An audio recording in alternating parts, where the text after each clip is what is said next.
本当に眠ったのか。いけがったな。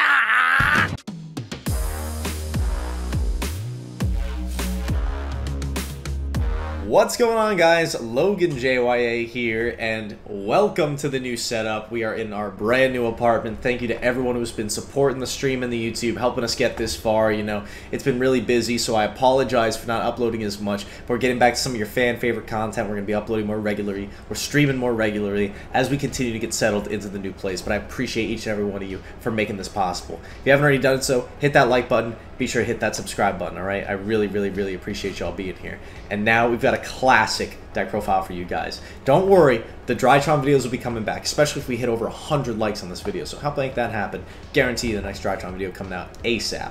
But we got Necrogoon, baby. That's right, our classic control strategy, the absolute GOAT anti-meta pick, especially going into Spright Tearalament, is here. So if you guys want to know how to beat the meta at their own game by doing absolutely nothing except for playing a few cards per turn, look no further, my friends. You guys are going to love this deck. So be sure to check it out. Stay till the end of the video. We got replays, and you got to see the last one. It's the funniest thing that's happened in 2022 so far in a Yu-Gi-Oh replay. So without further ado, don't want to preface this too much. Let's get into it. What's going on, guys? LoganJYA here in the brand new apartment. Thank you guys so much for all the support on the stream and your patience. You know, it took us a little while to get in here, but we're here. We're going to get back to more regular content and all that good stuff that you love. If you haven't already checked out our live stream, be sure to check out the link in the description down below. Also, shout out and thank you to Your Playmat. If you want to get custom card sleeves, be sure to check them out. All that good stuff, but no more shameless plugs. We're here with the new Necrogoon deck profile. A lot of people have been asking me to share this list, and I tell you what, I didn't know what to do with it for a while. But now, going into Spright and Tearalament and post-POTE, we're ready. We're ready. This is a very good counter pick. It's just like when we first played it, when Drytron first came out. No joke. For those of you who don't know a little bit of lore, before I was the Drykage, I was actually playing this deck against Drytrons and kicking their butts. We had this list featured on a whole bunch of channels because it's absolutely insane. But since then, we've updated it. We're ready to take on Spright. We're ready to take on Tearalament. We have an insanely good matchup, especially when that die roll. Without further ado, let's get into it. Obviously, you guys are already aware that the deck kind of took a hit with Verite getting banned, and that also kind of put me off it for a bit, but now we're in a position where I think it's comfortable to play it again. Playing triple copies of Command, and of course, it's just 3 more copies of Necro Valley. You discard it, you search it, very simple stuff. And then to apply additional pressure, I want to play 1 more Gravekeeper's monster. Since we're no longer playing Gravekeeper's Headman, there's no reason to, because all it would do is make Link 2s in the old build. It'd get us to Verite, to get us to Dragoon. Since we can't do that anymore, I thought there wasn't really a purpose. What else could we play? What other Gravekeeper monsters are good? And most of the other Gravekeeper's monsters need other Gravekeepers to go with them to do things, or are astronomically slow. This guy on his own, he's just an 1800 normal summon that's unaffected by all other card effects while you have Necro Valley on the field. He's just a pain in the butt to deal with. He does not get the boost from Necro Valley because it's unaffected by it too. So he's only coming out at 1800. But basically in the late game, when you're beating your opponent down with the Dragoon, you can summon him as well and keep beating him down. Or if your Dragoon gets outed, that's the one problem with this deck, is that how else are we going to apply that pressure? This is a way to do so. And we also have other ways to do so in games 2 and 3, but we'll talk about those a little bit later on. But give this guy a try. He's really fun, and he's an alternate search target for your throne. And obviously he's unaffected. He combos great with Torrential Tribute, all that good stuff. But that's it for the Gravekeeper's monsters. And before the comments come in, I know they're going to come, this is not a real Gravekeeper's deck. You're right, it's not. It's Necrogoon, all right? Still kind of Gravekeepers, but we know where our heart is at, really. Anyway, let's get into the next stuff. Of course, we're playing the pieces for Dragoon. RIP to Kazuki Takahashi. We're absolutely honoring him in this deck profile with the classic artworks here from the anniversary pack. You know, shout out to the GOAT. You got to play him for the Dragoon, of course. And since we are playing Insight, we play the 1 Wyvern to send off of it for cost. That's the only reason why it's in there. Now, moving on to the spells. We play a lot of spells, which means anti-spell absolutely messes us up. So, you know, be warned.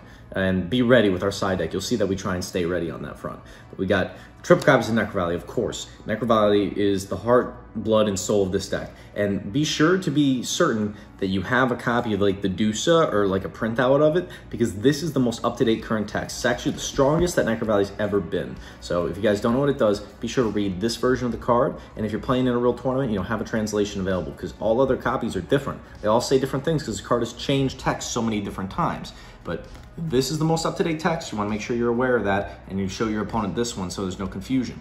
But of course, we got to play the alties in the actual deck. Come on. So yes, of course, we're playing triple of that. And then triple the demon card, the Royal Tribute, this card that pitches every card out of your opponent's hand that's a monster, and your own too, right? So you got to be kind of strategic when you're activating it, but that's very simple. This is a very simple deck. You know, you can play this, you don't really got to think about it that much. You just go and you do what you got to do. So obviously this is a demon card. The demon 3-card combo, of course, it's like so unlikely that you see it, but when you do, and it does happen, which is Necro Valley, Royal Tribute, and Red Eyes Fusion. You see those, you should be winning that match no matter what, especially against Spright, especially against Tearalament. This card is insane, just trust me. When the Necro Valley's on field, you're locking them out of all their graveyard effects. The Tearalaments can't fusion. The Sprights can't, the frogs in the Spright deck can't be coming back. Run and tone in, dead card. Fill your grave up for what? No purpose. All I'm saying, guys, it's very, very good stuff. Now, of course, this is all implying going first. Going second can be a struggle, but we try and stay ready for that, and I'll talk about that a little bit later.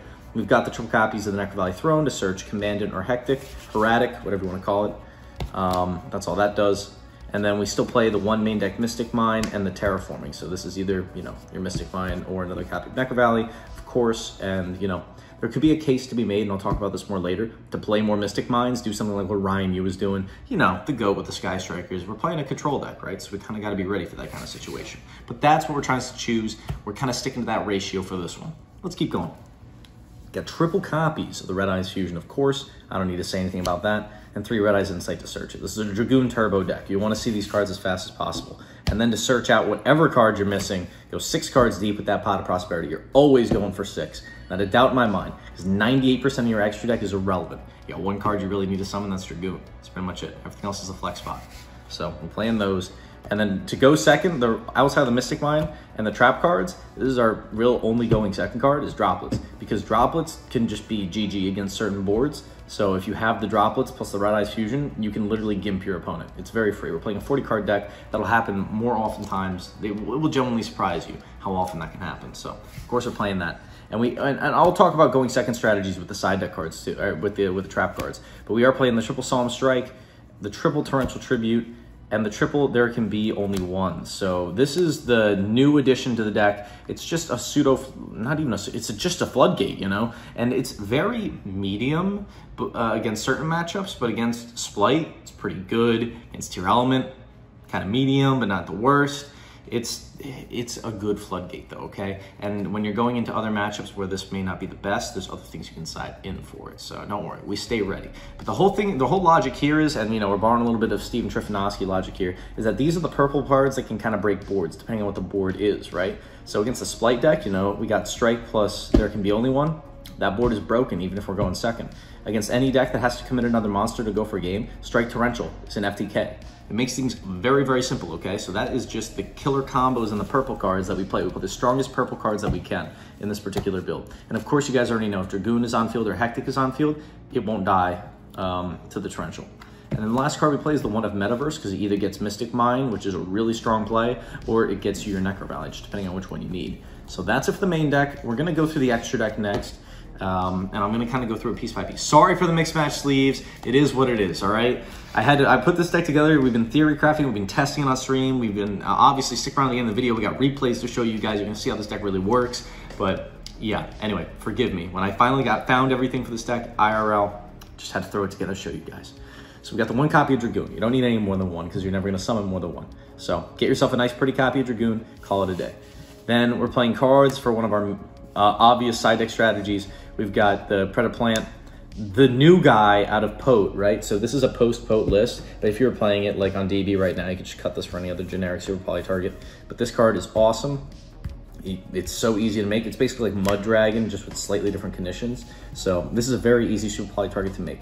The bird, and then we got the Mud Dragon, and then we got the Starving Venom, and the Adagnister. So I would probably cut the Adagnister for the Pendulum monster, because I think it's more likely, I guess, I mean, you can make a case for either one, right? That you're gonna run the Salamangreat or Adagnister, or you're gonna run into a Pendulum player or a DDD player. So the choice is yours, my friend. But these are the Super Poly targets that we went with for this particular build. So spoiler alert, take a wild guess as to what's in that side deck. The Link monsters, again, it really doesn't matter because you're almost never gonna touch them. So I threw in an IP, you'll never summon it. Cerberus, Phoenix, these ones are the only ones where I can see a case being that you might summon them, and a Unicorn. Like, you know, just generic stuff that could theoretically come up. But, you know, there's not going to be much of a situation where it does. So I threw in some rank 4s, same deal. These are never going to come up, but if they do, you might want to have them. Tornado Dragon, Baguska, Excite on Night for the lulz, Gaga Cowboy to burn for time or burn for game. You already know. Who knows? The day that I do this, I will make sure that everybody knows that it happened. We Gaga Cowboy to Necrogoon, all right? Stay frosty. It's going to happen. And then the one Zeus, just because why not? So that's it for the extra deck. And then the last thing we'll do is the side deck, and I'll show it to you guys real quick. We're still siding triple border because when we're going first, this is another floodgate card. It's also another way of applying pressure. A lot of matchups it's good against. Say no to the Flunderees. Say no to the Sprights to an extent. Tearalament, it's not that good against, I'll be honest. Like, it's decent. Actually, it might not be bad. Unless they're playing the polymerizations, the branded package, that's not that good. I don't know. Whole point is, though, border's a demon card. It's good in most matchups. When we're going second, we gotta stay ready with our Dark Ruler No Mores because there are still gonna be those crazy boards that even a simplified game state type deck or Dragoon can't really deal with. So we bring the Dark Ruler No Mores so we can clear out those boards and then reset the game state back to our speed. Pretty simple stuff, pretty good stuff. Of course, the Super Poly, we already talked about this ad nauseum. So we play 3 of this, 100%. You guys got to play this. It's a great board breaker, you know, going into the Spright matchup, going into the Tearalament matchup, going into the Sword Soul matchup, whatever. Not really Sword Soul, with Despia. By the way, I'll flag that as well. If you want to put in a Despia monster in your extra deck as a Super Poly target, do it. Makes sense. But, you know, put in what you think makes sense, right? So, anyway, Super Poly, of course. Triple copies of the Cosmic Cyclone. We can't do Twin Twisters in this deck because we can't afford the discard outlet, okay? That's kind of an important thing. It's kind of an unfortunate thing, but it's true. So we have to rock it with the Cosmic, right? And that's also a pseudo-good thing because we run into those Scythe Lock decks. You know, they're few and far between nowadays. But we can actually deal with it with the Cosmic, which is pretty nice. So we're stay ready with that. And the last card on the side deck is, if there's any doubt, it's the triple copies of Solemn Judgment for when you know you're going first. You bring this join in. There's the extra Omni Negate. It backs you up from things like Evenly Matched, Droplets, all that obnoxious stuff that deals with your Dragoon or Necro Valley. Just guarantee you the game, baby. The Necrogoon list is finally here, guys. Let me know what you thought about it, all right? So obviously there's things we've kept, but we've made some departures, and I think now is this deck's time to shine in this new format. So again, leave a comment down below. Let me know what you think. I hope you enjoyed. Smash that like button. And the video's not over yet, baby. We got replays. So you want to see how this deck plays against Tearalament, against Spright? Look no further, my friends. Check out the rest of these replays and have a great day. LoganJYA signing off. Let's get these replays. What's going on, guys? LoganJYA here, and thank you for checking out this Necrogoon deck profile. If you stuck it out this long, you're going to be in for a serious treat. We've got a few replays to show you guys how this deck matches up against the meta. That's right, I'm talking about the new meta. We got them Sprights, we got them Tearalaments, we got all that crazy stuff, and you guys need to see the last replay of this video. If you don't see anything else in this video, just watch the last one. You'll be glad that you did. It was the funniest thing that's happened to me in a very, very long time. But we're going to go through a few replays here, and to start, it's me versus Tiger X, and we are of course playing the Necrogoon strategy, so you guys are going to get to see firsthand how this rocks and rolls against the Tearalament strategy. We actually lost the die roll here and have to go second, but they're going to be putting up kind of a mid board, alright? So I'm going to be sure to point everything out here and point out to you why Necrogoon is a really good choice here. So of course they're just doing their standard mills, triggering all the stuff off of it, which is really, really good. And you're going to see what they set up here. It's a little interesting, so you guys let me know in the comments that they could have gone further. Ends up setting up Calyuga. So I make a little bit of a mistake here, and he's very kind to let me take it back. This was just testing, right? So we go for the Red Eyes Fusion, of course, first, and then go for the Dragoon effect to remove the Calyuga, because Calyuga only lets you activate one monster effect. Then we get for the Commanded to get the Necro Valley, so we can throw up the Necro Valley and make sure that no Tearalaments will have any chance to trigger. Go in for that 3K, set one card, pass turn, call it a day. Necro Valley literally as one card wins against Tearalament. It's crazy, but it does. It is the way to win in this matchup. Now he does go for the Chimera here, and I flip up the Tikaboo, but since the Goon was boosted, we're at 4K, which means it was almost impossible for him to out at that point. So we were pretty much big and chilling. Even if you deal with the Necro Valley, it would be too hard to deal with the Dragoon. So here, he opens up pretty insane, but we do have a good match on our hands. Look at our hand, too. We open up with Strike Torrential, we got Red Eyes Fusion. It's a good start as well. But, of course, that anti-spell is looking pretty scary. Let's see what his ending turn looks like. He's going to keep on comboing off, doing his thing. Yep, that's right. We've got that. Big Mills. Big Mills is going to be the Mill 8 strategy here. So, pretty crazy stuff. We got 2 trap cards locked and loaded. He does go for the Predaplant and the anti-spell to back it up. Literally have to set 5 cards and pass turn. See what we can do. And here we go. We grab the Poly. Let's see. He's going in. He's playing super conservatively to play around the Torrential Tribute, which is very smart. And big respect on that front. And then now we go straight for that Red Eyes Fusion. Goes through. Go for that Commandant, baby. Heck yeah. Go for the Goon to pop that. He's going to Huffins here. So he's going to mill 3. And he does get some triggers going off. And he has the droplets for the Dragoon, which means we're kind of cooked at this point. So, just putting it out there. This is where ish gets tricky. But I do end up torrentialing myself here. That's right, I torrential my own Dragoon off the board because we need to make sure that we don't die next turn. 3,500 life. That's pretty low. So we're doing what we can to try and live. But he is continuing to pop off. He is going to get another fusion summon. Look at that shuffle back. Some big Chungus. No way I'm dealing with that. But let's go first into game 3 and see how we can rock and roll here.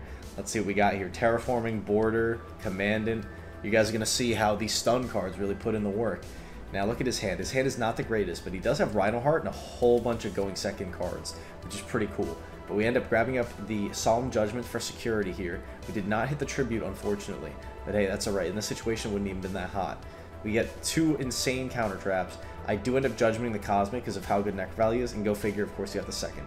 And he hits us with a Dark Ruler to stop the Border, but we strike this Rhino Heart. We're like, alright, we have to stop this. Hope he has nothing else. That was the normal summon, get out the way. But then we top take the Terraforming, guarantees the Necro Valley, going for that 2,000 damage. And now Prosperity is going to dig us into exactly what we need. Red Eye's Insight for the follow-up. So that means on the next turn, we're going to be able to summon Dragoon and go for game. The reason why we don't do it here is we don't want to give him an effect activation. We want to keep it very, very conservative here. So we go for the Necro Valley, pass it up, and that's going to be all she wrote, taking out the Tearalaments. Let's move on to the next replay. Alright guys, our next replay here is going to be against Eldlich. This is a very, very difficult matchup for Necrogoon, but I wanted to show you guys how it actually goes. And I know I'm showing you guys winning replays here because I want to be able to point out this deck at its best. But this, I'm telling you, you're more often times than not going to lose in this matchup. It's very, very tough. But I want to show you what it can look like when you're winning. So here we're applying pressure specifically with the Commandant swinging first whenever we can to try, in case there is things like this, like these big Chungus chump blockers, to deal with them. But fortunately enough, our boys are putting in the works with the swings. Now the reason why we keep the Commandant here under the Gozen is because we, in case we need to apply more pressure later on, we just want the bigger swings because those counter traps are strong chump blocks. But of course, we see him going for these things. There was a little bit of a mistake there because he revealed the Lord, so he couldn't summon it that turn. And that ends up letting us lock up game 1. But going into game 2, his opening is looking very strong here. Golden Lane going to get that free search 100%, grab that Lord, because that's going to let him out things when the turn rolls back to him. So we go for the Red Eyes Fusion, skill drain. That's what makes this so tough, man. When the skill drain comes out on the activation of Red Eyes Fusion, we're cooked if we don't have that Cosmic. So of course, he's going to generate that advantage, big time advantage. Lord is going to out the Necro Valley or the back row, whichever he prefer. Land going to get a free search, grab another Lord. Why not at this point? He's got every other trap in the universe he could need, just setting things up to slow roll. Now we do lock and load the Wyvern here, and I do mine myself. I forgot to search the fusion for the insight, but then he torrentials, and since because the skill drain's on field, I was just cooked. So we move into game 3, and game 3 here is where we're just going to try and shine our absolute best. You got to kind of hope that the trap cards that they have are not the best in the matchup. Now he's going to start things off with the Lord of the Heavenly Prisons. He doesn't go for the evenly matched because he knew he would just get Dragoon negated, and honestly that would just make our Lord, our Dragoon bigger and harder to kill. So now we just go back to the game plan of applying that pressure. And here he holds the Sanguine for the end. I don't negate it in case there is a skill drain. We have to play very carefully. But here he's going to go and he's going to beat over, set cards, pass. He knows that he's cooked here because unfortunately if he went for the Summon of the Lord, it would get negated by Dragoon. We were pretty much set up to win there. So it was a good situation in a very difficult matchup. Let's move on to the next replay. And after that, we've got the crazy one, guys. You want to stick around to the end. I'm telling you, it's going to be worth it. Let's move on to the next one. Alright guys, our next replay here is going to be against Spright, and this man did not open the greatest, I'm just going to be honest. But I'm going to show you guys how demonic this stuff can be. Now he does Ash the Throne, which is a big reward here because we do not hit another way to Necro Valley with this hand. So we have to go for the Tikaboo, which is good in this matchup. And obviously you can tell his hand is pretty dog. He opened up a lot of hand traps. But if we got off that Royal Tribute, it would have been a Royal Tribute for like 3 or 4, which would have been demonic. We still get the Dragoon established with the Derek can be the only one backing it up. Just go for Commandant. Again, it's getting ashed. And then, dude, we literally get called by 2 when we go for the Dragoon negate, so it's definitely not resolving, which hurts. Absolutely crazy. But, you know, it was just a brick there, right? So, obviously, that's not much to say. And in game 2, he bricks as well. So, honestly, not much to say on this one, except for the fact that he absolutely got clapped up. Pretty good stuff. game one, you know, it's just the deck can brick sometimes. I want to show you guys, so obviously this was not the best one, but I will show you the next game in this series. We get a bit more of a realistic situation here. Let me show you what we got here. 1, 2, 3, 4, 5, 6. Look at that, bro. Hit the Royal Tribute. Literally free. This man was getting pretty mad, bro, because we open up the combo, and then you're like that Trickster kid not playing Yu-Gi-Oh, playing the Hope to draw a 2-card combo. Nah, man. We just win. We just win. All right, guys. You've waited this long. Let's get into the craziest video you guys are ever going to see. The craziest replay. Let's wrap things up with that. Here we go. Alright, my friends, the last replay. If you guys stuck it out this long, thank you so much. This is the best replay you guys are going to see. I guarantee it. Now, obviously, we opened up absolutely insane. He doesn't Ash the Commandant, and we'll get absolutely obliterated for it here with that Royal Tribute. We're only hitting 2, but hey, not too bad, not too bad. So, he's got the E-Telly here, gets out the Gamma. He's going to start playing absolute free strike here. No reason to let that go, because we've only got the Hectic to provide the pressure. But we're going to continue applying pressure by summoning the Commandant. We're going to go for 18 and 21, respectively. So we put in that damage right there, get him down real low on life. And then we go in again. Look at this, guys. Are we ready for the moment of truth? He doesn't use the E-Telly, so we're able to cowboy him for game in 2022. That's right, I kid you not. In case you need an instant replay on that, look at that card. Look what we summoned. We actually got him down to 200 life points and then cowboyed him for game. All because he did not chump block with that emergency teleport. He was like, oh, I got another turn. We might want to use it to play. Guess what, bro? No, you don't. You didn't have another turn. You got cowboyed in 2022. So if you guys stuck around to the end of the video and actually got to catch that insane moment on tape, please smash that like button. Subscribe if you haven't already done so. If this video smashed over 100 likes, we got the next Drytron video coming out for you guys absolutely ASAP. Because even though we are still the Dry Kage, we still got to give our love to the GKs, the GK God, guys. So I hope you all enjoyed this video. LoganJYA signing off. Have a great day. I'll see you chumps later. Peace.